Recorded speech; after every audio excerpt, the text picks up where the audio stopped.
今天開始新出發嗎？流過了吧，忘記了嗎？窗紗邊餐台的配搭，曾經種花，如今暗啞。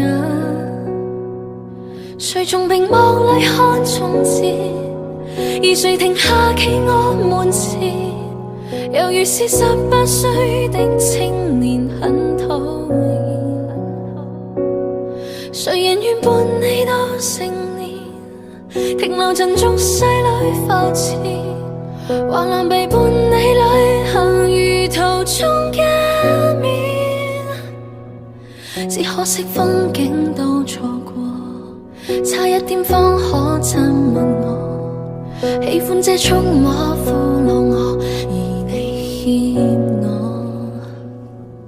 當天的街巷中碰過，吹起的煙圈中說破，心中這一位英俊少年的愛火，可燒傷我。